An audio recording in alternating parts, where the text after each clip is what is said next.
हरे कृष्णा। आप सभी का दिन शुभ और मंगलमय हो। अब तक की सभी कथाएं सुनने के लिए आप सबका बहुत बहुत धन्यवाद।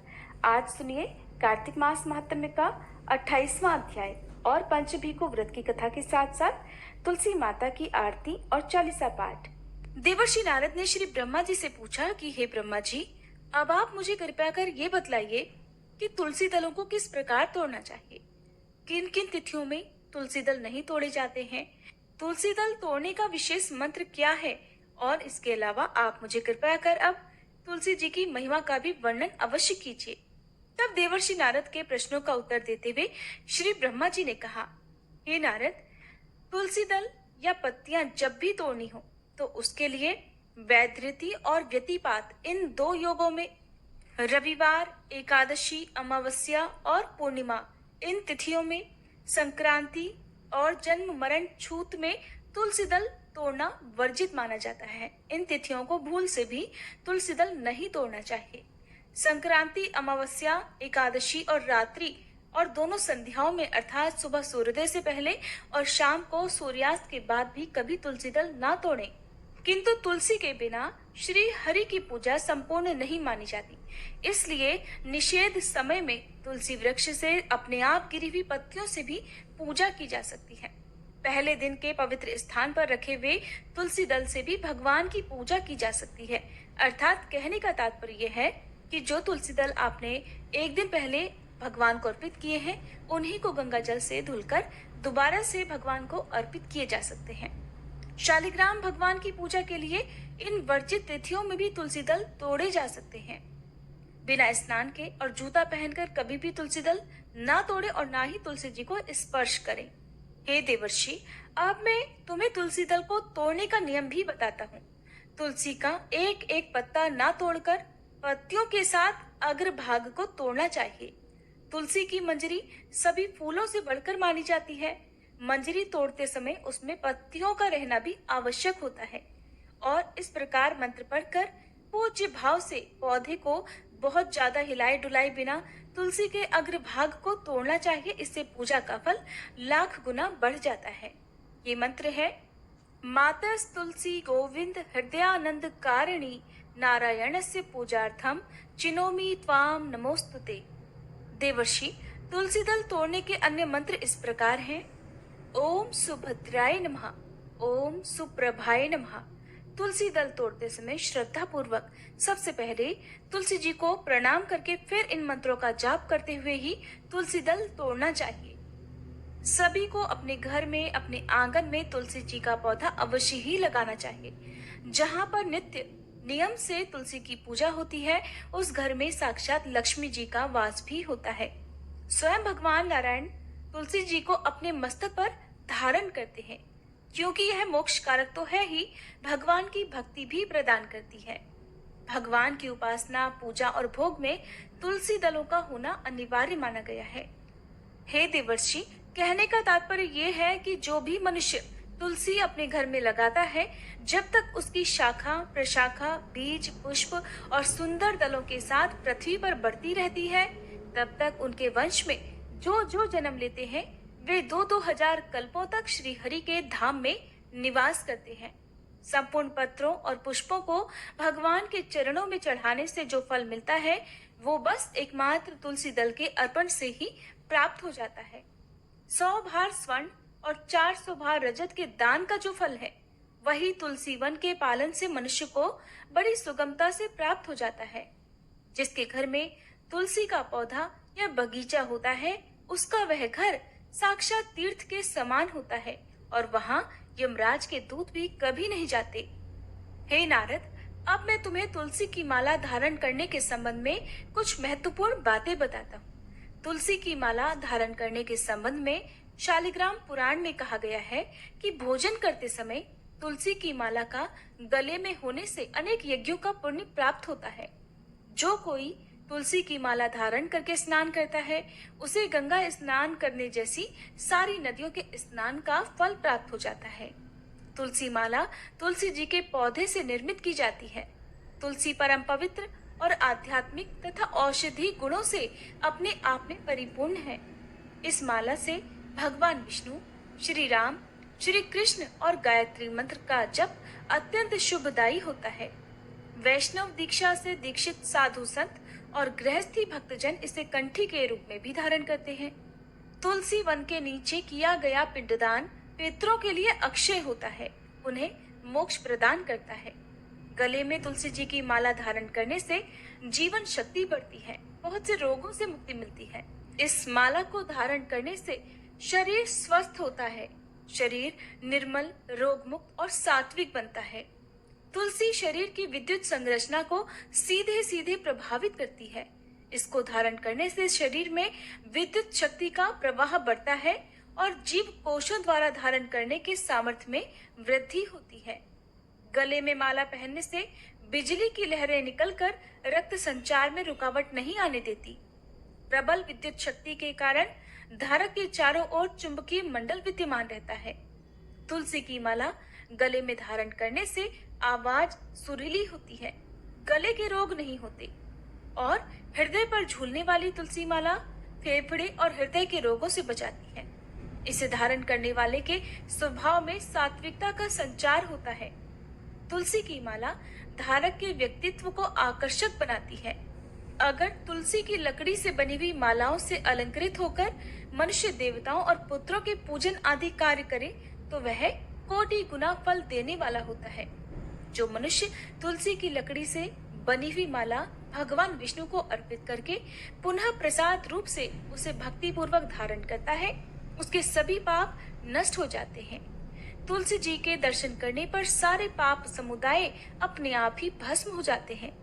स्पर्श करने पर यह शरीर को पवित्र बनाती है, प्रणाम करने पर रोगों का निवारण करती है और जल से सींचने पर यमराज को भी भय पहुंचाती है। तुलसी लगाने पर यह भगवान के समीप ले जाती है और भगवत चरणों में चढ़ाने पर मोक्ष रूपी फल प्रदान करती है। देवर्षि नारद को तुलसी जी की महिमा का वर्णन करके श्री ब्रह्मा जी कुछ क्षणों के लिए मौन हो गए। आज का अध्याय समाप्त हुआ। अब सुनिए भगवान कृष्ण की भक्ति की कहानी। एक बार समुद्र किनारे एक गांव में कृष्णाबाई नाम की एक बूढ़ी माई रहती थी। वह भगवान कृष्ण की परम भक्त थी, एक झोपड़ी में रहा करती थी।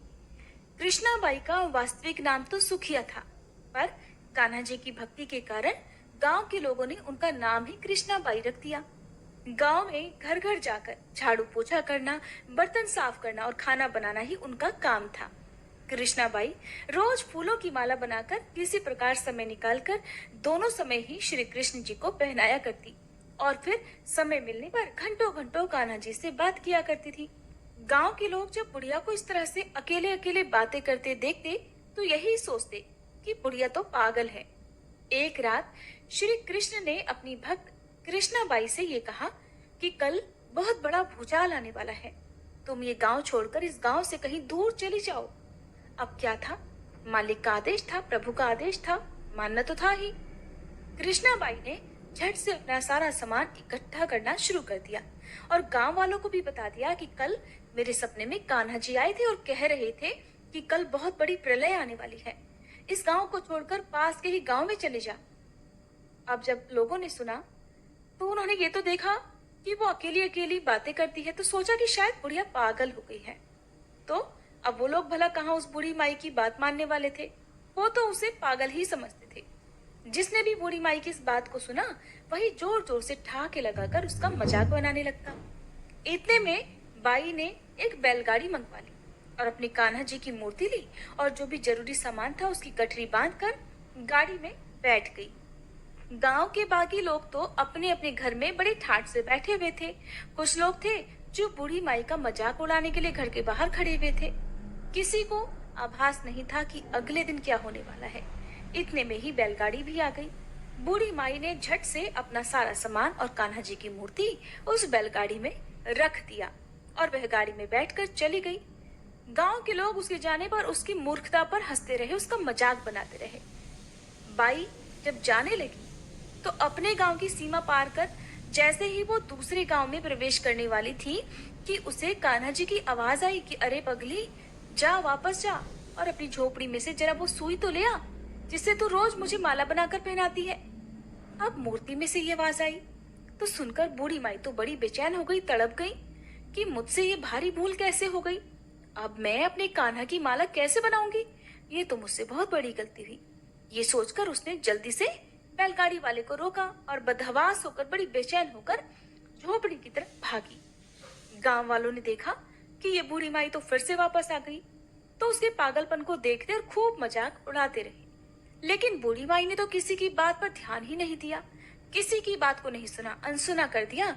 और उसे चिंता थी तो बस सुई की, जिससे वो अपने कान्हा जी के लिए माला बनाया करती थी।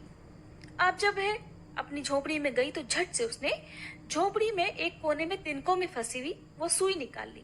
सुई लेकर वह बूढ़ी माई जिस तरह से पागलों की तरह से नंगे पांव ही दौड़ती आई थी, उसी तरह नंगे पांव भागकर गाड़ी वाले के पास पहुंच गई। जब गाड़ी वाले के पास दौड़ती हाँफती पहुंची तो गाड़ी वाला कहने लगा, माई तू इतनी परेशान क्यों है? अरे कुछ नहीं होगा। माई ने कहा, अच्छा अब चल और जल्दी से अपने गांव की सीमा को पार कर। तुझे तो कुछ नहीं पता कि कल क्या होने वाला है, और मेरे कान्हा जी ने मुझे सब कुछ बता दिया है। चल जल्दी कर। जब बूढ़ी माई ने गाड़ी वाले से कहा तो गाड़ी वाले ने तुरंत ही बूढ़ी माई का कहना माना और वह जल्दी जल्दी गाड़ी हाँक कर गांव से बाहर जाने लगा। जैसे ही गांव की सीमा उन्होंने पार की, पीछे मुड़कर देखा तो क्या देखा कि पूरा गांव ही समुंदर में समा गया। सब कुछ जलमग्न हो गया था। पीछे छूटे गांव में ऐसी प्रलय आई थी कि चारों ओर जिधर भी देखो पानी ही पानी नजर आता था, कहीं पर जमीन दिखाई ही नहीं देती थी। वो गाड़ी वाला भी कान्हा जी का बड़ा पक्का भक्त था। किसी तरह भगवान ने उसकी भी रक्षा करने में तनिक देर नहीं लगाई, तभी तो बूढ़ी माई का सहारा उसको कर दिया और अपने दोनों भक्तों की जान बचा ली। तो इस तरह से जब प्रभु अपने भक्तों की एकमात्र सुई तक की इतनी चिंता करते हैं, तो वो अपने भक्तों की रक्षा करने के लिए भला कितने चिंतित होते होंगे। जब तक उस भक्त की एक सुई उस गांव में थी, पूरा गांव बचा हुआ था। जैसे ही बूढ़ी माई ने उस गांव से अपनी सुई निकाली और वापस उस गांव से बाहर आई, तब तक पूरा गांव डूब चुका था। तो इसे कहते हैं सच्ची भक्ति की भगवान अपने भक्तों को कोई भी कष्ट आने से पहले संकेत जरूर दे देते हैं, और फिर भगवान के जो भक्त सच्चे हैं वो उनकी बातों पर और उन संकेतों पर विश्वास भी करते हैं। ये बात अलग है कि जो लोग भगवान पर विश्वास ही नहीं करते, उन्हें चाहे कितने भी संकेत मिल जाएं, वो अनहोनी का ही इंतजार किया करते हैं। और जब सब कुछ बर्बाद हो जाता है, जब सब कुछ खत्म हो जाता है, तब लोगों को एहसास होता है कि इस आने वाले खतरे का आभास तो उन्हें बहुत पहले हो गया था, लेकिन फिर भी उन्होंने सावधानी क्यों नहीं रखी। तो जो हमें आभास होता है, यही वो संकेत है जो हमारे प्रभु हमें देते हैं। अब सुनिए पंच भीखू व्रत की कथा। एक बार किसी गांव में एक साहूकार था और उसके एक बेटा और बहू भी थे। बहू कार्तिक माह में रोज सवेरे उठकर गंगा स्नान के लिए जाती थी। सुबह जल्दी जाते समय वह किसी भी पराये पुरुष का मुंह नहीं देखती थी। एक राजा का बेटा भी सुबह सवेरे गंगा स्नान के लिए जाता था और वह हैरान होता कि मैं इतनी जल्दी उठता हूँ स्नान के लिए, लेकिन कोई है जो मुझसे भी जल्दी उठकर स्नान कर लेता है। कार्तिक माह के 5 दिन बचे थे कि एक दिन साहूकार की बहू तो स्नान करके वापस जा रही थी और उसी समय राजा का बेटा स्नान करने के लिए नदी के किनारे आ रहा था। आवाज सुनकर बहू जल्दी जल्दी जाने लगी, लेकिन जल्दबाजी में उसकी माला मोजड़ी छूट गई। राजा के बेटे ने बहू की माला मोजड़ी उठा ली और सोचने लगा कि जिस स्त्री की ये माला मोजड़ी इतनी सुंदर है, वह स्त्री खुद कितनी सुंदर होगी। उसने पूरे गांव में घोषणा करवा दी कि जिसकी ये माला मोजड़ी है, वह 5 रात मेरे पास आएगी। जल्दी ही राजकुमार को पता चल गया कि ये तो साहूकार की बहू की माला मोजड़ी है। जब बहू को ये बात पता चली तो साहूकार के बेटे की बहू ने कहलवा दिया कि मैं 5 रात आऊंगी, लेकिन किसी को साख भरने बिठा देना। राजा के बेटे ने एक तोते को पिंजरे में बंद करके गंगा किनारे पेड़ पर टांग दिया। बहू सुबह के समय आई, पहली पैड़ी पर पैर रखा और बोली, हे कार्तिक के ठाकुर राई दामोदर, 5 पांडु, 6ठे नारायण, भीखम राजा, उस पापी को नींद आ जाए। राजा के बेटे को नींद आ गई। बहू नहा धोकर चलने लगी तो तोते से जाते जाते बोली, सुआ सुआ तेरे गल डालूंगी हीरा, मेरी साख भरियो मेरे वीरा। सुआ बोला, कोई वीर भी साख भरता है क्या? तो वह बोली, सुआ सुआ तेरे पग घालूंगी नेवर, साख भरियो मेरे देवर। सुआ ने कहा, ठीक है भाभी, मैं तेरी साख रखूंगा। वो तो कहकर चली गई। इधर राजा का बेटा हड़बड़ाकर उठा और सुआ से पूछा, सुआ सुआ वह आई थी क्या? कैसी दिखती थी? सुआ बोला, आभा की सी बिजली, होली की सी झल, केला की सी कामिनी, गुलाब का सा रंग। अगले दिन तो राजा के बेटे ने सोचा कि आज मैं अपनी उंगली में चीरा लगाकर बैठूंगा, इससे मुझे नींद नहीं आएगी। अगले दिन राजकुमार अंगुली चीर कर लेट गया। बहू फिर आई और भगवान से उसी तरह प्रार्थना करने लगी। अब सुनिए श्री तुलसी चालीसा पाठ और तुलसी माता की आरती। जय जय तुलसी भगवती सत्यवती सुखदानी, नमो नमो हरि प्रेसी श्री वृंदावन खानी। श्री हरि शीश विरजनी, देहु अमर वर अम्ब, जनहित हे वृंदावनी, अब न करहु विलंब। धन्य धन्य श्री तुलसी माता, महिमा अगम सदा श्रुति गाता। हरि के प्राण हूँ से तुम प्यारी, हर ही हेतु कीन्हो तब भारी। जब प्रसन्न है दर्शन दीन हो, तब कर जोरी विनय उस कीन हो।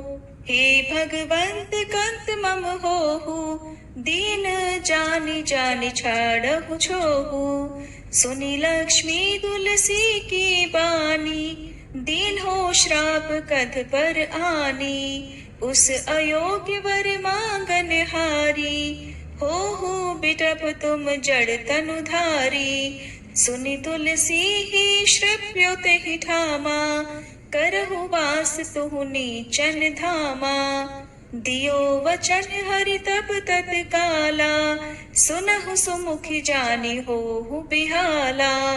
समय पाई व्योरो पापी तोरा, पूजहि आस वचन सत मोरा। तब गोकुल मह गोप सुदामा, तासु भई तुलसी तू बामा। कृष्ण रास लीला के माही, राधे शक्यो प्रेम लखि नाही। दियो श्राप तुलसी तत्काला, नर लोक ही तुम जन्महु बाला। यो गोप वह दानव राजा, शंख चूर्ण नामक शिर ताजा। तुलसी भई दासु की नारी, परम सती गुण रूप अगारी। अस द्वै कल्प बीत जब गयहु, कल्प तृतीय जन्म तब भयहु। वृंदा नाम भयो तुलसी को, असुर जलंधर नाम पति को। कर अति द्वंद अतुल बल धामा, कीन्हा शंकर से संग्रामा। जब निज सैन्य सहित शिव हारे, मरहि न तब हर हर ही पुकारे। पतिव्रता वृंदाती नारी, को न सके पति ही संहारी। तब जलंधर ही भेष बनाई, वृंदाढिग हरि पहुँचो जाई। शिव हित लहि करि कपट प्रसंगा, कियो सतेत्व धर्म तो ही भंगा। भयो जलंधर कर संहारा, सुनी उर शोक उपारा। तिह क्षण दियो कपट हरि टारी, लखि वृंदा दुख गिरा उचारी। जलंधर जस हत्यो भीता, सोई रावण तस हरहि सीता। अस प्रस्तर सम हृदय तुम्हारा, धर्म खंडी मम पति संहारा। यही कारण लहि श्राप हमारा, होवे तनु पाषाण तुम्हारा। सुनि हरि तुरत ही वचन उचारे, दियो श्राप बिना विचारे। लख्यो ना निज कर दूत पति को, छलन चाहियो जब पार्वती को। जड़ मति तुह अस हो जड़ रूपा, जग में तुलसी बिटप अनूपा। धग्व रूप हम शाली ग्रामा, नदी गंडकी बीच ललामा। जो तुलसी दल हम ही चढ़ई है, सब सुख भोग परम पद पई है।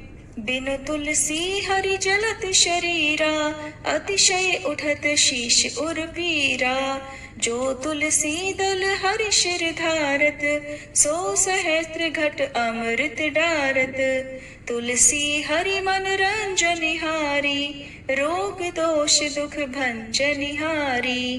प्रेम सहित हरि भजन निरंतर, तुलसी राधा में नाही अंतर, व्यंजन हो 56 प्रकारा, बिन तुलसी दल ना हरहि प्यारा। सकल तीर्थ तुलसी तरु छाही, लहत मुक्ति जन संशय नाही। कवि सुंदर इक हरि गुण गावत, तुलसी निकट सहस गुण पावत। बसत निकट दुर्वासा धामा, जो प्रयास ते पूर्व ललामा। पाठ करहि जो नित नर नारी, होहि सुख भाषहि त्रिपुरारी। तुलसी चालीसा पढ़ी तुलसी तरु गृहधारी, दीप दान करी पुत्र फल पावहि बंध्यहु नारी। सकल दुख दरिद्र हरिहार वै परम प्रसन्न, आशय धन जन लड़ही कर बसहि पूर्णा अत्र। लाही अभिमत बल जगत महिलाहि पूर्ण सब काम, जेहि दल अर्पहि तुलसी तह सहस बसहि हरि राम। तुलसी महिमा नाम लख, तुलसी सूत सुख राम। मानस 40 रच्यो जग मह तुलसीदास। प्रेम से बोलिए तुलसी महारानी की जय। तुलसी महारानी नमो नमो, हर की पटरानी नमो नमो। तुलसी महारानी नमो नमो, धन तुलसी पूरण तप कीनो। शालिग्राम बनी पटरानी नमो नमो।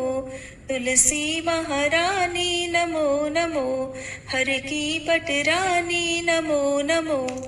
जाके पत्र मंजरी कोमल, श्रीपति कमल चरण लपटानी नमो नमो। तुलसी महारानी नमो नमो, हरि की पटरानी नमो नमो।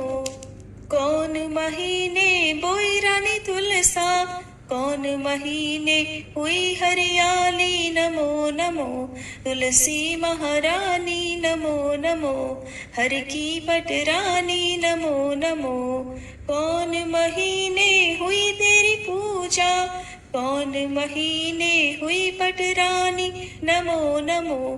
तुलसी महारानी नमो नमो। आषाढ़ मास में बोई रानी तुलसा, सावन महीने हुई हरियाली नमो नमो। तुलसी महारानी नमो नमो, हरि की पटरानी नमो नमो। कार्तिक मास में हुई तेरी पूजा, मंगसिर मास हुई पटरानी नमो नमो। तुलसी महारानी नमो नमो, हर की पटरानी नमो नमो। धूप दीप नैवेद्य आरती, पुष्पन की वर्षा बरसानी नमो नमो। तुलसी महारानी नमो नमो, हर की पटरानी नमो नमो। 56 भोग 36 व्यंजन, बिन तुलसी हरि एक न मानी नमो नमो। तुलसी महारानी नमो नमो, हरि की पटरानी नमो नमो। जो तुलसी को सवेरे गाए, श्री कृष्ण के दर्शन पाए नमो नमो। तुलसी महारानी नमो नमो, हर की पटरानी नमो नमो। जो तुलसी को दोपहर गाए, खीर खांड का भोग लगाए नमो नमो। तुलसी महारानी नमो नमो, हर की पटरानी नमो नमो। जो तुलसी को सांझ को गाए, श्री कृष्ण की आरती उतारे नमो नमो। तुलसी महारानी नमो नमो, हर की पटरानी नमो नमो। जो तुलसी को रात को गाए, श्री कृष्ण के चरण दबाए नमो नमो। तुलसी महारानी नमो नमो, हर की पटरानी नमो नमो। सब सखी मैया तेरु यश गावे, भक्ति दान दी जय महारानी नमो नमो। तुलसी महारानी नमो नमो, हर की पटरानी नमो नमो। तुलसी महारानी नमो नमो, हर की पटरानी नमो नमो।